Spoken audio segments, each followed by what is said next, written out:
Assalamualaikum warahmatullahi wabarakatuh. Alhamdulillahirabbil alamin. Assalatu wassalamu ala asrofil anbiya'i wal mursalin wa ala alihi washabihi ajmain.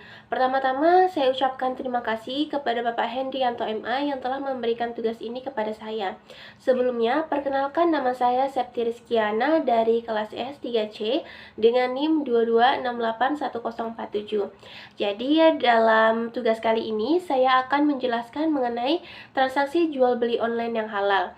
Adapun bab-bab yang akan saya jelaskan diantaranya yang pertama yaitu mengenai pengertian jual beli online secara umum dan juga secara perspektif hukum Islam. Yang kedua yaitu prinsip-prinsip jual beli dalam Islam. Yang ketiga yaitu pengenalan tentang produk dan layanan halal dalam e-commerce. Dan yang keempat yaitu transparansi dalam informasi produk dan harga. Menuju ke pembahasan pertama yaitu pengertian jual beli. Jadi menurut BW, jual beli adalah suatu perjanjian timbal balik di mana pihak yang satu atau si penjual berjanji untuk menyerahkan hak milik atas suatu barang. Sedangkan pihak yang lainnya atau si pembeli berjanji untuk membayar harga yang terdiri atas sejumlah uang sebagai imbalan dari perolehan hak milik tersebut. Kemudian pengertian jual beli online. Penggunaan teknologi modern sebagai alat bantu untuk memperlancar kegiatan usaha merupakan kebutuhan yang tidak bisa ditawar lagi. Semakin cepat perputaran barang dan jasa, artinya semakin cepat pula perputaran uang dalam setiap transaksi. Di era digital seperti saat ini, telah dimungkinkan transaksi perdagangan melalui dunia maya, online atau via internet, sehingga antara penjual dan pembeli tidak dibatasi oleh ruang dan waktu. Nah, penggunaan media internet ini sangat efisien sekali. Adapun pengertian jual beli menurut perspektif hukum Islam, jadi dalam Islam sendiri telah diatur jual beli dalam bab sendiri, yakni yang bernama muamalah. Bahkan dalam bab muamalah jual beli berada dalam posisi pertama. Jual beli merupakan perbuatan halal dalam agama Islam. Bahkan Allah sendiri pun telah menuangkan dalam surat Al-Baqarah ayat 275 di mana dijelaskan bahwa Allah telah menghalalkan jual beli dan juga mengharamkan riba. Nah, orang yang meninggalkan riba akan mendapatkan keberuntungan, sedangkan yang tidak mau meninggalkan riba akan mendapatkan siksa neraka. Selanjutnya yaitu rukun jual beli dalam Islam. Jadi ada beberapa rukun. Yang pertama yaitu ada penjual, yang kedua pembeli, yang ketiga yaitu barang yang dijual, yang keempat harga, dan yang kelima yaitu ucapan ijab dan juga qabul. Selanjutnya yaitu prinsip jual beli dalam Islam. Adapun beberapa prinsip, yaitu yang pertama yaitu prinsip ketuhanan. Prinsip ini menuntut kesadaran bahwa semua adalah milik Allah dan semua aktivitas diawasi oleh Allah. Selain itu, transaksi jual beli tidak semata dilakukan dalam rangka mencari keuntungan dunia, tetapi lebih dari itu, bahwa keuntungan dalam kegiatan jual beli adalah bekal dalam menyongsong kehidupan di akhirat nanti. Implementasi prinsip ketuhanan adalah terwujudnya seorang pengusaha muslim yang menghindari segala bentuk eksploitasi serta menghindari transaksi yang mengandung unsur riba. Prinsip yang kedua yaitu prinsip kerelaan. Jadi, secara lebih teknis, implementasi prinsip ini adalah masing-masing pihak berkewajiban memberikan informasi yang lengkap dan benar agar tidak terjadi asymmetric information, yaitu suatu kondisi di mana salah satu pihak tidak memiliki informasi yang lengkap dan baik dari pihak yang lain. Kemudian prinsip yang ketiga yaitu prinsip keadilan. Jadi dalam prinsip keadilan dalam transaksi jual beli dapat dilakukan dengan sikap tidak saling menzalimi. Penjual harus mampu bersikap adil kepada seluruh pembeli, demikian hal yang sebaliknya.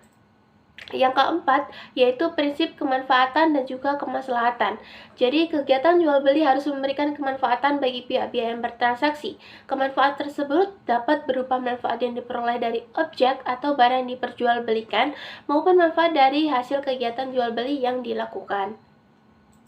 Kemudian prinsip yang kelima yaitu prinsip kejujuran.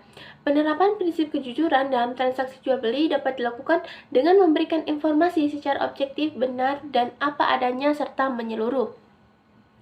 Kemudian prinsip yang keenam yaitu prinsip kebebasan, yaitu prinsip untuk menentukan suatu tindakan atau suatu keputusan sepanjang tidak bertentangan dengan kerangka syariat Islam. Pelaksanaan prinsip kebebasan dalam kegiatan jual beli adalah adanya hak dan kesempatan untuk memilih atau yang lazim disebut dengan istilah khiyar. Kemudian yang ketujuh yaitu prinsip akhlak atau etika. Nah, prinsip ini merupakan bentuk dari pengamatan sifat-sifat utama Nabi dan Rasul dalam seluruh kegiatan ekonomi, yaitu sidik, benar, amanah, dapat dipercaya, tablik menyampaikan kebenaran, dan fatonah cerdas atau berilmu.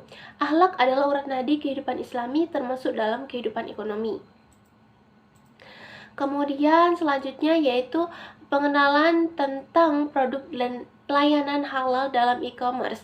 Jadi, menurut Kotler dan Keller, produk adalah segala sesuatu yang dapat ditawarkan ke suatu pasar untuk memenuhi keinginan dan kebutuhan pokok seperti makanan, minuman. Konsumen sangat mempertimbangkan kualitas dari masing-masing produk yang dijual. Nah, secara teoritis dan historis, halal berarti melepaskan, menguraikan, membubarkan, memecahkan, membebaskan, dan membolehkan.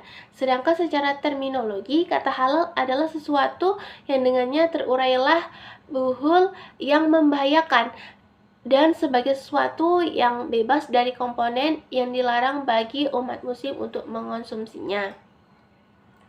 Selanjutnya yaitu penggunaan e-commerce yang merupakan cara termudah bagi masyarakat dalam melakukan transaksi jual beli. Layanan halal mencakup berbagai aspek, dari produksi, distribusi, hingga penyediaan produk dan layanan yang memenuhi prinsip-prinsip halal dalam agama Islam.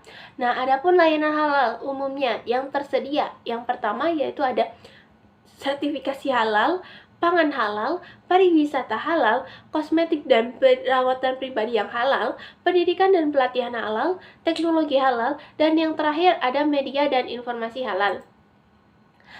Adapun transparansi dalam informasi produk dan harga. Jadi transparansi dalam produk dan harga mengacu pada keterbukaan dan keterlihatan informasi yang diberikan kepada konsumen tentang produk dan harga yang mereka beli. Ini mencakup informasi produk dan juga informasi harga. Nah, apa sih informasi produk dan juga informasi harga? Jadi, informasi produk adalah transparansi produk yang berarti memberikan informasi yang jelas dan komprehensif tentang produk, termasuk bahan-bahan yang digunakan, cara pembuatan, ukuran, dan juga fitur produk. Ini memungkinkan konsumen untuk membeli apa yang lebih baik untuk diri mereka. Kemudian yang kedua yaitu informasi harga. Jadi informasi harga ini melibatkan keterbukaan dalam penetapan harga, diskon, biaya tambahan, dan faktor-faktor lain yang mempengaruhi harga produk. Konsumen berhak tahu tentang struktur harga agar dapat membandingkan dengan produk serupa dan membuat keputusan pembelian yang tepat. Transparansi ini sangat dalam membangun kepercayaan konsumen terhadap merek atau perusahaan yang mereka minati. Mungkin hanya itu presentasi dari saya. Kurang lebihnya saya mohon maaf. Wabillahi taufiq wal hidayah. Wassalamualaikum warahmatullahi wabarakatuh.